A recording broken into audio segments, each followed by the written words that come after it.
Hey guys, welcome to my first Gatecrash draft on this channel. One second, I always forget to do this.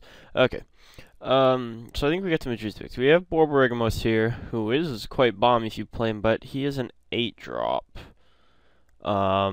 We have the Orzhov Guildmage, which isn't fantastic, but is still decent, because it's Guildmage, and Guildmages, excuse me, are always decent. We've got the Gruul Key Rune, which I think is a pretty decent key rune.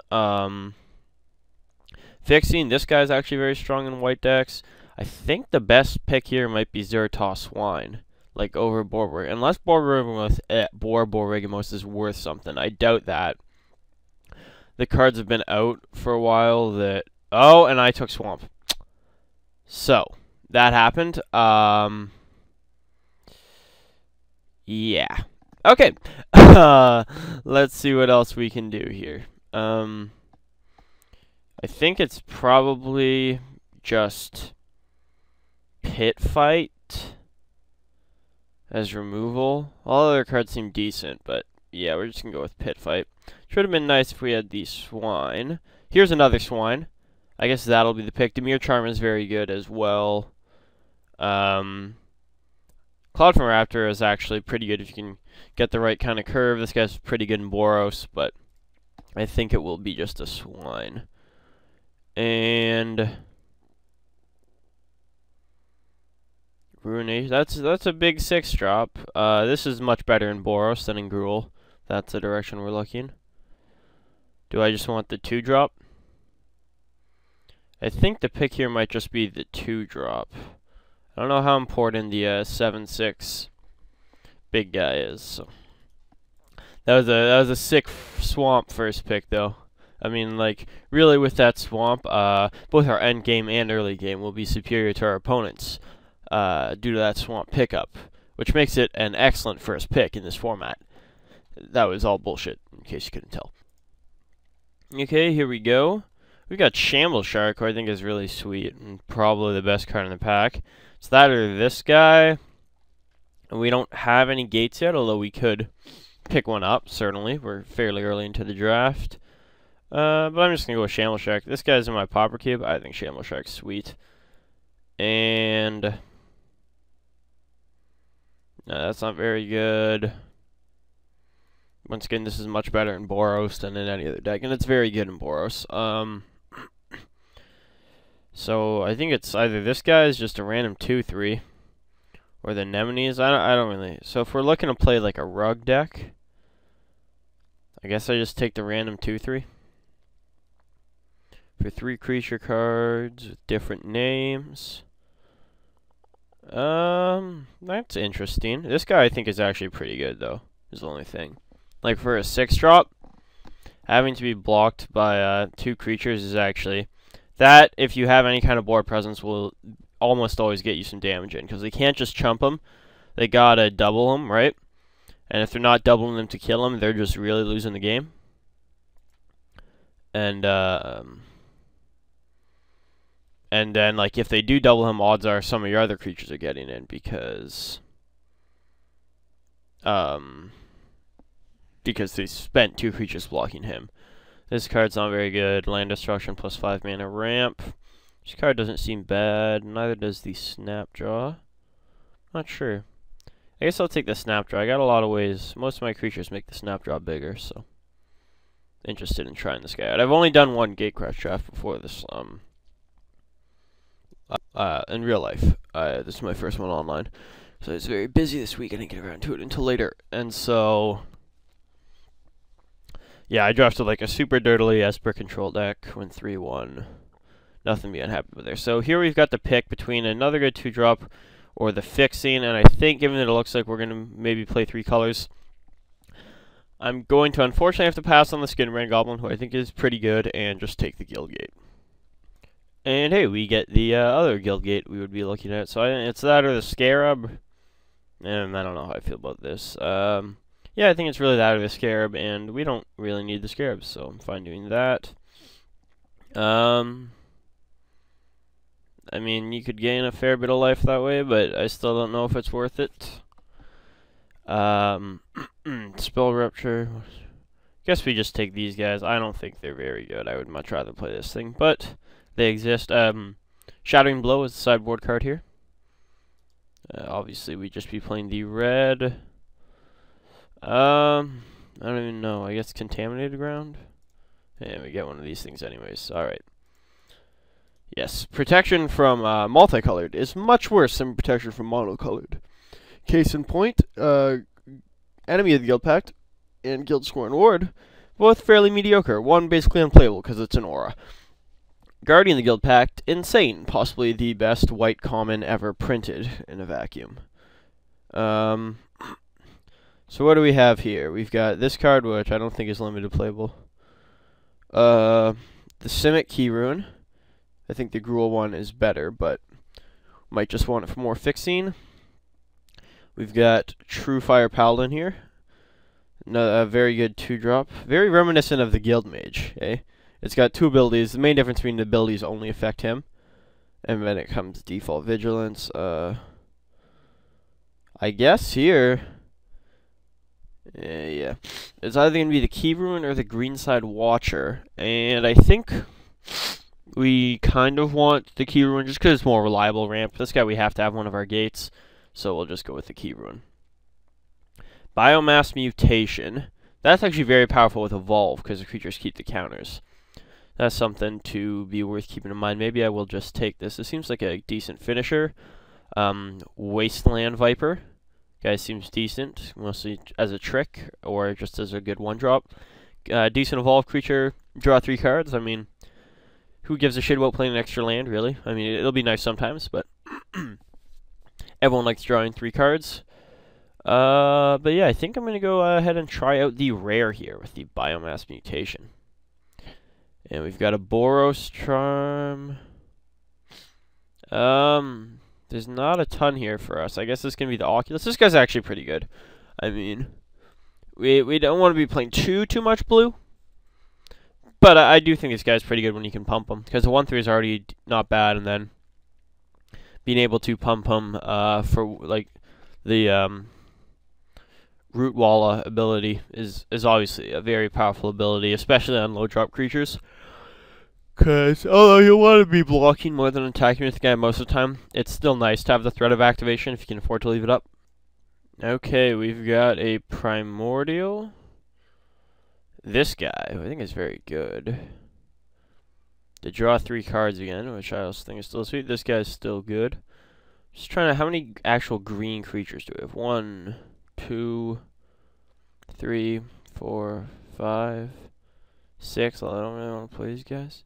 You can always try and pick up more, because I do think this guy might be worth it. And we don't have any 4-drops yet. So I have to draw 3 cards, which is so sweet. This guy I think is pretty third, and I don't think we want to be having to cast double blue in our deck. Although 5, 5, 5, 3, 7. Sorry, I'm gonna take the Denizen, and we'll try and get more green creatures. Hey, more Swines is not bad.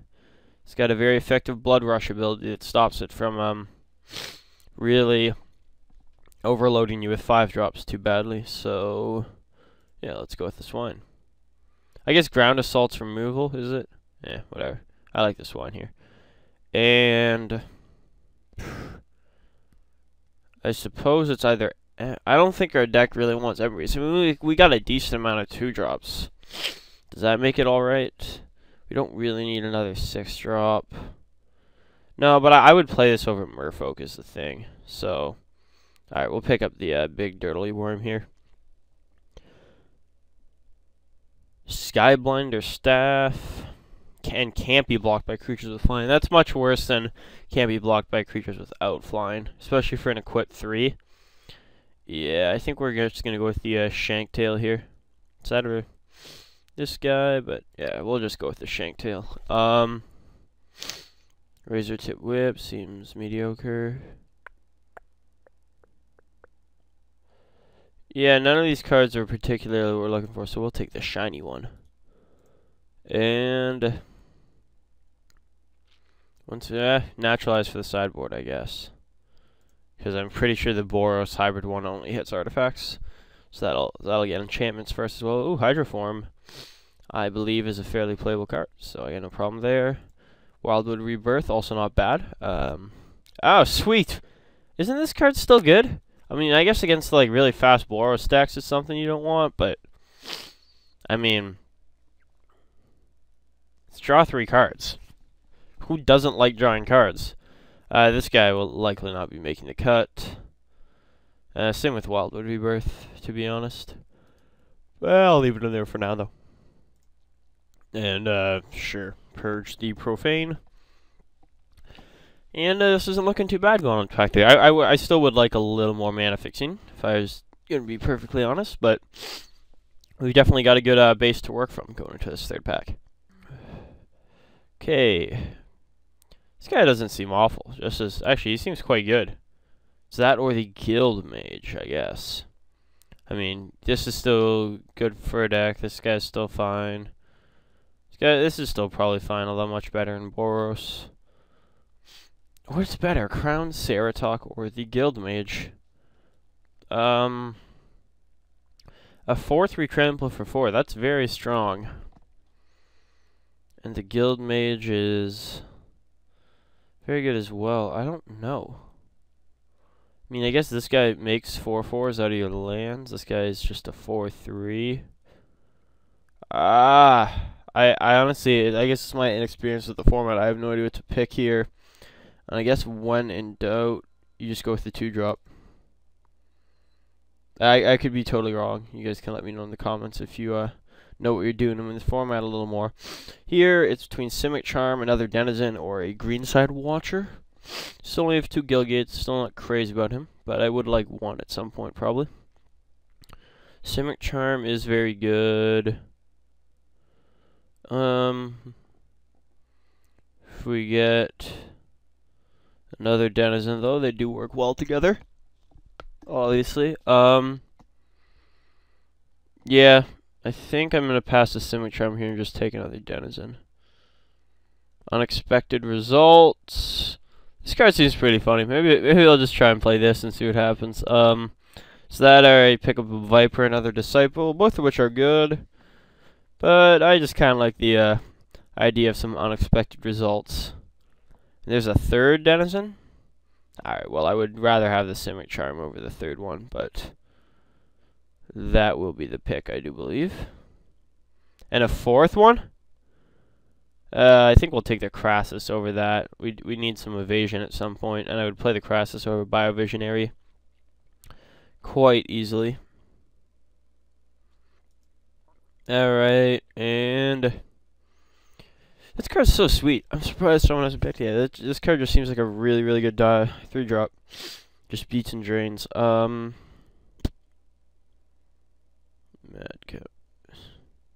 It's not awful for an aura, actually, but I would still rather have the Warmind Infantry. Although we definitely want to focus on playing green creatures. Minimum amounts of not green creatures to hopefully make these guys as good as they can be. And we got another Shamble Shark. Yeah, I'm happy playing another Shamble Shark. Though it doesn't look like we'll be getting any more Guild Gates, which is a little unfortunate unless we wheel some. I would really like to wheel that 1 Gruul Guild Gate. I guess here it's just the Nemenes. I don't think we're playing them though. Don't really think that's our game plan. And no Guild Gate, huh? We got this card, which is actually decent. I mean, it's kind of it just makes all your guys unblockable. It's good against some decks, so that'll be a sideboard card I could definitely see us bringing in for sure. Okay, so we wheeled the Simic Charm, which seems a little wrong, but that doesn't mean I'm not going to play it, so.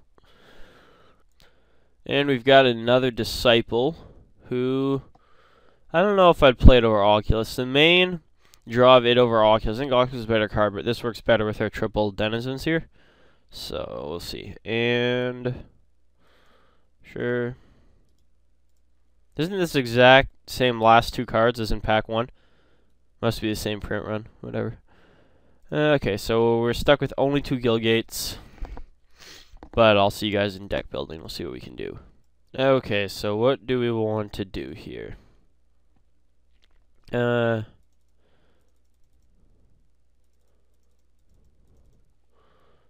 now we just throw all the cool cards in.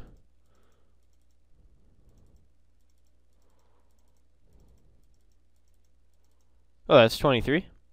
Huh, I think we do want the key rune over one of these, though. And that one, either Hydroform or Biovisionary. I kind of like Biovisionary, mostly on account that he is a green creature. So we're going to go ahead and take out the Hydroform in that case. Alright, I like the look of this deck. Let's see how many green creatures we have, just real quick. And with multiples, it is appropriate to count the denizens, because not only will their triggers stack upon a green creature's entrance, they will also trigger off each other, which is a big advantage. So, okay, I guess just to do it quickly, I'll go like this. So we've got 14, so I don't have to count, which seems pretty good, actually. 14 cards in a 40-card deck. Yeah, we've got a nice curve. We got a lot of 2-drops, even though a couple of them are spells, but quite a few of them are creatures, which is really nice. And, yeah, so let's throw in these two, and then go ahead and add lands. Color is not really helpful when you've got a... So this is just more fixing. But due to the fact that it is a 3-drop, I don't really want to count it as a source for... So this is... I'll count the hybrids as just, I guess, Gruul and Simic respectively.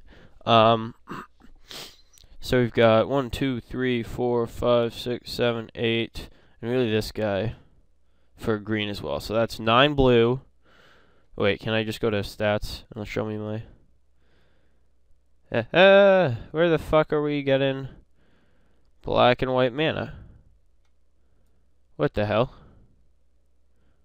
Is that... Oh, maybe it doesn't know how to read hybrid. That would be my best guess. So... 3... I think we need 4 mountains for sure. And 4 islands then. Or 6 forests. I mean, we need forests to cast basically everything in our entire deck. So... Wait, did I take Oculus out? I did by accident. Yeah, we need forests to cast basically everything in our... So let's try this. Okay, so I think this will be our deck. This is a cool deck, I think. And hopefully you guys will enjoy watching me play it. So I'll see you guys in round 1. Okay, guys, here